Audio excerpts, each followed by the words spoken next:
Hola, mi nombre es Michel Gómez Alzate, soy estudiante en Ingeniería de Materiales de la Universidad del Valle en Cali, Colombia, y en este video vamos a estudiar la importancia del rol que juega la luz solar en situaciones de corrosión atmosférica.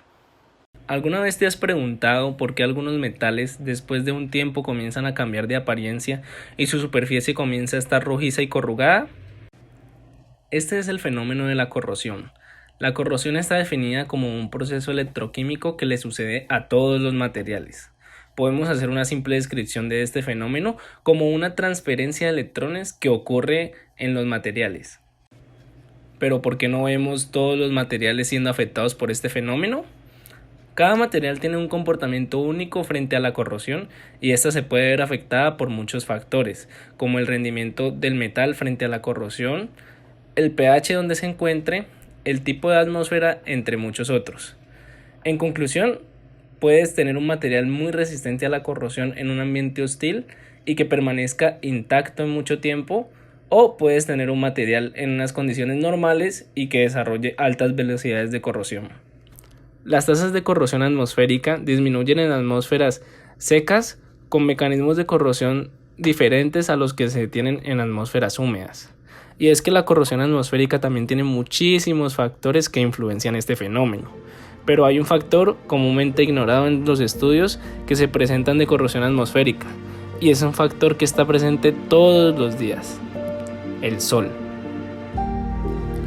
Debido a la importancia de la corrosión atmosférica, se ha trabajado mucho en explorar el efecto de la humedad relativa, los contaminantes gaseosos, el dióxido de carbono, las partículas de sal en el aire y temperatura sobre la corrosión atmosférica de metales. La iluminación del sol también es un factor que influencia la corrosión de los metales. El científico Breslin estudió el efecto de la luz ultravioleta en la corrosión de un acero 316 en una solución neutral de medio mol de cloruro de sodio y descubrió que la iluminación ultravioleta ocasiona la modificación de la película pasiva e incrementa la resistencia a la corrosión por picadura del acero 316. Thomson y Borley descubrieron que la luz ultravioleta incrementa la velocidad de corrosión en aleaciones de zinc después de 4 meses de exposición en un continuo flujo de agua. Ahora vamos a ver detalladamente el trabajo científico de Lai-Jin Song y Chuyan Cheng, dos investigadores de la Universidad de Ciencias Académicas de China. En este trabajo se estudió el rol que juega la iluminación ultravioleta en la corrosión del acero Q235 en una atmósfera inducida de cloruro de sodio. El experimento, que se llevó a cabo en el Laboratorio de Corrosión Marina en Beijing, se hizo de la siguiente manera.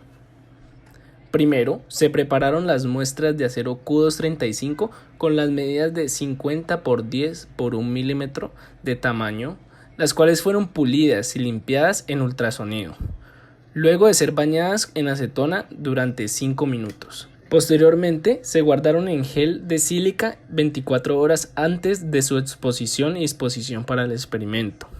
Por último, el cloruro de sodio fue depositado en la superficie del acero antes de ser colocado en la cabina. El aparato usado en el experimento tiene un contenedor de vidrio de 30 centímetros de largo y 15 centímetros de ancho, con una altura de 10 centímetros, el cual fue usado como cabina de exposición. Se utilizó vidrio de cuarzo para permitir la luz ultravioleta pasar directamente a la cabina de exposición, teniendo una solución de sulfato de potasio para controlar la humedad relativa de la cabina. Todo este experimento se hizo con una temperatura controlada de 25 grados centígrados y un flujo de aire controlado, con una humedad relativa de 97%. Antes de pasar a la cabina, el aire era mezclado con una solución saturada de sulfato de potasio que después entra a 2 botellas vacías. La luz ultravioleta, con una potencia de 15 watts, instalada en la parte superior de la cabina entre el vidrio de cuarzo y la cabina.